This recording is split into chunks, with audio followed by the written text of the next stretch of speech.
자, 여러 선생님 오랜만에 뵙습니다. 안녕하십니까?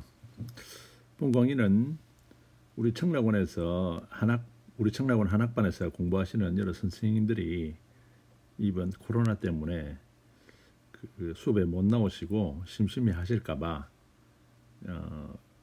이 유튜브로 한번 자료를 만들어 본 겁니다. 그 장비도 부실하고 해서 그 뭐 특별한 거는 없지만 혹시 조금이라도 소일 하시는데 도움이 될까봐 한번 만들어 본 겁니다.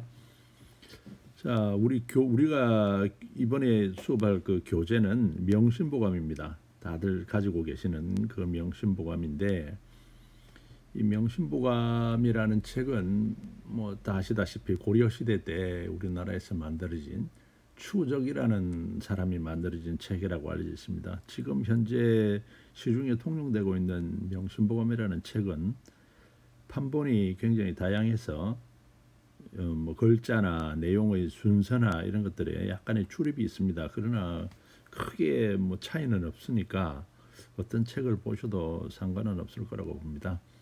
오늘은 첫 시간이니까 명심보감이라는 책이 어떤 것인가 하는 것에 대한 소개부터 하겠습니다. 자, 명심보감이라는 책은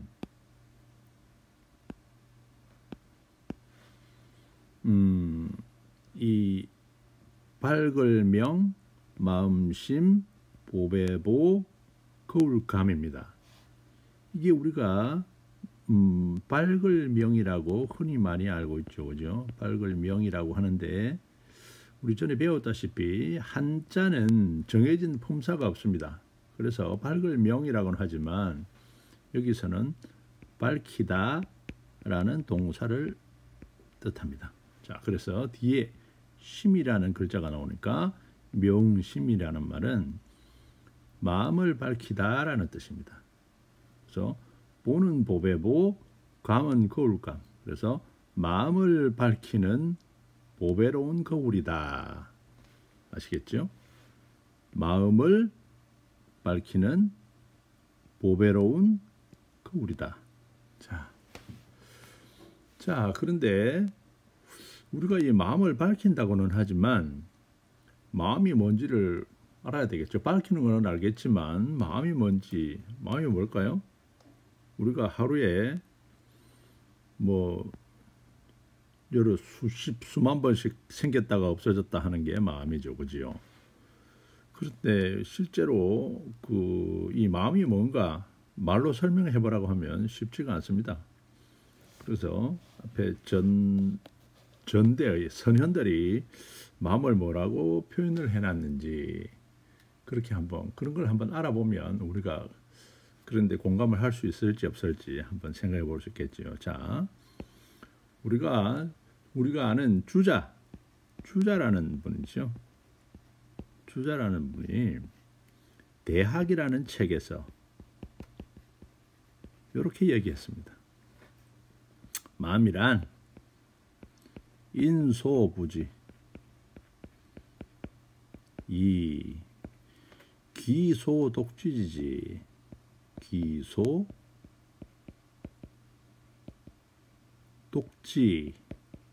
지 제가 원래 필자가 별로 안 좋기도 하지만 이게 미끄러워서 더 잘 안 써집니다. 이해를 해 주시기 바랍니다. 자, 이렇게 이야기했는데 이게 무슨 뜻이냐? 우리가 한문에서 인이라는 것은 사람 인자지만 주로 어떤 의미로 쓰이죠? 그렇죠. 다른 사람이라는 뜻으로 쓰인다 했죠.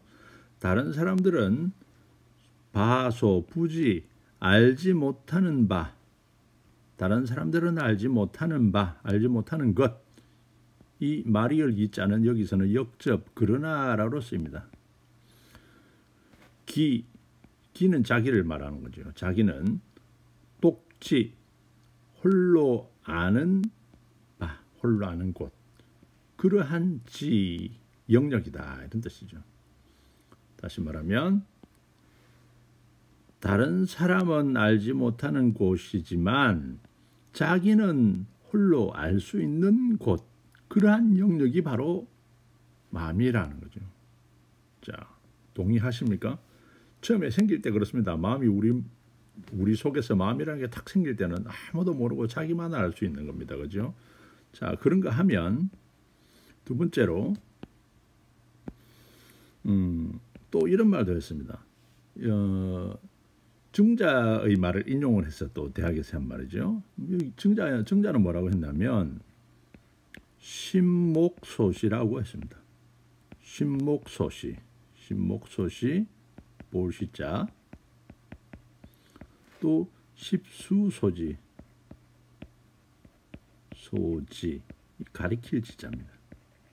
자, 그래서 신목소시라는 말은 10개의 눈이 아니고 이 10이라는 것은 완성된 숫자, 온 천지, 모든 사람들의 눈이라는 거죠. 모든 사람들의 눈이 보는 곳. 그리고 십수, 온 세상 사람들의 손이 가리키는 곳. 다시 말하면 마음이라는 것은 두 개를 종합적으로 이야기하면 처음에 생길 때는 다른 사람은 아무도 모르고 자기 혼자만 알 수 있는 그런 영역이지만 그게 시간이 지나고 행동으로 드러나고 하면 온 세상 사람들이 다 알고 온 세상 사람들이 다 보고 다 손가락질할 수 있는 그런 영역이라는 겁니다. 그게 바로 마음이라는 거죠. 자, 그럼 이 마음이라는 게 도대체 왜 문제가 될까요? 마음은 누구나 있는 것이고 생겼다가 없어지고 하는 것인데 여기서 우리가 문제로 삼는 것은 사심입니다. 사심. 사사로운 마음. 사사로운 마음은 뭐죠? 나만 잘 되겠다고 하는 것. 다른 사람은 모르겠고 나만 잘 되겠다고 하는 것. 어쩌면 이걸 욕심이라고 할 수도 있습니다. 그죠? 욕심. 사람이 욕심이 없을 수는 없습니다. 그죠? 사람의 마음이 이렇다면 짐승의 마음도 이런 게 있습니다. 이 부분은 공통됩니다. 배고프면 먹고 싶고 좋은 거 있으면 갖고 싶고 편하게 있고 싶고 하는 거는 사람이나 짐승이나 같습니다. 그런데 짐승은 여기와 공통된 것 외에 이 모든 걸 다 내 혼자 다 가지고 싶어 합니다. 그게 짐승의 마음입니다. 남은 어떻게 되는지 모르겠고 나만 먹어야 되겠고 좋은 거는 나 혼자 가져야 되겠고 내 새끼만 좋은 학교 보내야 되겠고 이게 짐승 같은 마음입니다. 그럼 사람 마음은 뭡니까? 내가 먹고 싶은 걸 어느 정도 확보를 하고 나면 다른 사람들도 배려해 주고 싶고 이런 것들이 남 생각도 해주지 않아요. 우리가 같이 공동으로 좀 잘 살아보자 하는 게 이게 바로 사람입니다. 그런데 사람인데 이런 마음을 가지고 있는 경우도 있잖아요. 말하자면 사심. 그럴 때 뭐라고 하죠? 우리 인면수심이라는 말 하죠. 사람의 얼굴을 하고 있지만 마음은 짐승 같다라는 그런 말을 합니다. 자, 우리가 이 사심이라는 게 항상 문제가 된다. 이 마음이 그러면 왜 문제가 될까? 마음을 왜 밝혀야 될까? 라는 문제를 한번 생각을 해보는 거죠. 마음을 밝히는 법이라는 거울인데 마음을 밝혀서 뭐 할 것인가 라는 걸 다시 우리가 공부를 하려면 우리 사람 사는 데에서 마음이 어떻게 작용하는가를 한번 알아보는 게 더 중요합니다. 자, 주역 개사전에 보면 주역이라고 아시죠? 주역 흔히 점치는 책이라고 많이 알려져 있는데 꼭 그런 책만은 아닙니다. 자, 주역 개사전에 보면 인생은 두 가지를 왕복하는 것이다 라고 되어 있습니다. 자, 두 가지를 왕복하는 것인데 하나는 길한 경우, 그 다음은 흉한 경우. 그런데 이것이 따로 떨어져 있는 것이 아니고 이렇게 연결되어 있다. 벨트로 연결되어 있다는 거죠. 그래서 길하다가도 이렇게 길한 데서 사람이 있다가도 자칫 잘못해서 흉한 쪽으로 가는 수도 있고 흉한 쪽으로 갔다가도 어떻게 잘해서 이 길한 쪽으로 오는 경우도 있다고 그래요. 자, 그래서 길하다가 흉한 데로 가려는 이 과정을 뭐라고 하냐? 길하다가 어떻게 하면 흉이 되느냐 하면 여기에 린이라는 과정이 있습니다. 부끄러울 린자가 있습니다. 부끄러울 린. 린. 부끄럽다. 잘 살다가 부끄러운 짓을 하게 되면 흉하게 되고, 흉하다가도 길한 데로 오게 되는 이런 과정은 회가 있습니다. 이것은 뉘우칠 회자입니다. 뉘우칠 회. 뉘우친다는 거죠. 뉘우치면 길한 데로 올 수 있습니다. 자, 그런데 사람은 누구나 길한 데 머무르고 싶어 합니다. 그런데도 어쩌다 보면 흉한 데로 갈 수도 있습니다. 자, 이 길하다가 흉해지는 이 찰나가 있습니다.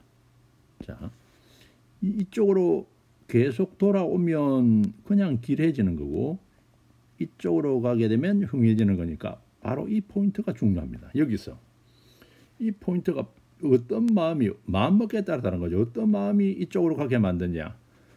다른 사람은 아무도 모르지만 나만 홀로 아는 이때의 생각이, 내 마음이 부끄러운 짓을 하게 되면, 부끄러운 생각이 들게 되면 흉해지는 길로 접어든다는 겁니다. 자, 그렇다면 여기를 잘 살펴봐야 돼요. 여기가 어떤지. 그래서 우리가 이쪽을 잘 살피는 것, 이쪽을 잘 살피는 여기를 뭐라고 하냐. 이 부분을 살피는 것을 성찰이라고 합니다. 성찰. 성찰. 살필 성, 살필 잘. 잘 살핀다는 뜻입니다. 여기를. 잘 살펴서 이리로 가지 않도록 해야 되는 거죠. 자, 이 성찰을 잘 하려면은 뭐가 선행이 돼야 될까요? 성찰을 잘 하려면 수양이 선행이 돼야 됩니다. 우리 수양. 정신 수양을 한다. 뭐 이런 말 있죠. 수양. 수는 뭐죠? 닦을 수, 기를 양입니다. 닦을 수가 뭐죠? 뭐를 닦는다는 거죠? 우리가 살다가 보면 나도 모르게 생기는 뭐 여러 가지 욕심에 의해서 생기는 오점이 있게 됩니다.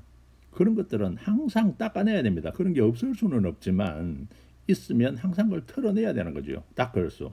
그래서 털어낸다는 그런 과정이 있어야 되고, 양은 기를 양자니까 그렇게 털어내서 우리가 막 태어날 때, 인간이 처음 태어날 때 갖고 있던 그런 순진무구한 마음은 계속 길러나가야 된다라는 거예요. 바로 수양입니다. 자, 이 수양을 잘 해야 되는 거예요. 성찰을 해서 수양을 하고, 그럼 수양을 할 때는 뭘로 수양을 하는 거죠? 공부를 해야 됩니다. 평소에 훈련을 해야 됩니다. 그냥 하루아침에 수양이 갑자기 하늘에서 떨어지는 게 아니거든요. 자, 공부하고 훈련하는 그 과정에 도움을 줄 수 있는 그것이 뭐냐? 그것이 바로 이 명심보감이라는 책입니다. 마음을 밝히는 보배로운 거울. 여기를 환히 비춰볼 수 있는 보배로운 거울이라는 겁니다. 그래야 우리가 여기에서 이쪽으로 오면 뭐 후회, 이걸 개과를 하잖아요. 개과천선. 개과 허물을 고치다. 이런데 그때는 이미 여기서 흉한 꼴을 많이 겪고 나서의 일입니다. 그죠? 그러니까 이쪽으로 가지 않으려면 여기에서 길 한쪽에서 항상 머물러야 된다는 겁니다. 그래서 우리가 명심보감을 공부하는 목적은 뭐냐? 수양을 잘 하려고. 수양을 해서 뭐 하려고? 성찰하려고. 자, 이 성찰을 잘하면 뭐가 된다? 항상 길한 데서 우리의 인생이 항상 기쁘고 유쾌하고 멋진 인생을 살게 된다라는 뜻이죠. 자, 그래서 명심보감은 무슨 책이다? 우리가 항상 길한 데에 머물러 있기 위해서 공부해야 하는 책이다. 근데 왜 맨날 이걸 공부를 해야 될까요? 맨날 공부하지 않으면 안 되는 이유가 있습니다. 인간의 마음이라는 것은 굉장히 미약하다 그래요. 아주 약해서 유혹받기 쉽고 뭐 조그마한 노여움에 흔들리기 쉽고, 자관 인간의 마음은 너무나 약한 것이라고 그래요. 그래서 동의하시죠? 저 참 동의합니다. 자, 그래서 이 마음이 약하기 때문에 옆에서 항상 이걸 보살피고 따듬어 주지 않으면 금방 허물어지기가 쉬워요. 그래서 그게 허물어지지 않도록 항상 옆에서 보충을 해주고 날마다 그것을 갖다가 우리가 일깨우고 그야말로 수양을 해야 되는 거죠, 그죠? 이 수양을. 자, 그런데 필요한 책이 바로 명심보감입니다. 자, 전체적으로 이야기하면 명심보감이라는 책은 대략 이런 의미를 가진 책입니다. 그런데 이제 다음 시간부터 우리가 공부를 할 것은 여기에 나오는 하나하나 한 구절 한 구절이 주로 어떤 내용이냐. 뭐 대체적으로 보면 오늘 말씀드리는 거지만 하나하나 예를 들어가면서 누구는 이렇게 했다, 어떤 경우는 이렇게 했다 하는 거, 그런 걸 갖다가 우리가 공부하면서 날마다 우리가 허물어지기 쉬운 이 마음을 다듬는 그런 공부를 하게 될 겁니다. 물론 한문을 익히기 위한 문법적인 공부가 우선입니다. 그죠? 우선 문법적인 이해를 할 수 있어야 그 다음은 뭐 우리가 다른 각자의 생각을 넓혀 나가든지 뭐 그런 게 하겠죠. 그래서 한문 공부도 선행을 해가면서 우리의 마음 공부도 해가는 그런 과정이 되도록 하겠습니다. 자, 그러면 다음 시간부터는 실제 이 명심보감의 내용을 가지고 한 구절 한 구절 공부해 보도록 하겠습니다. 자, 감사합니다. 수고하셨습니다.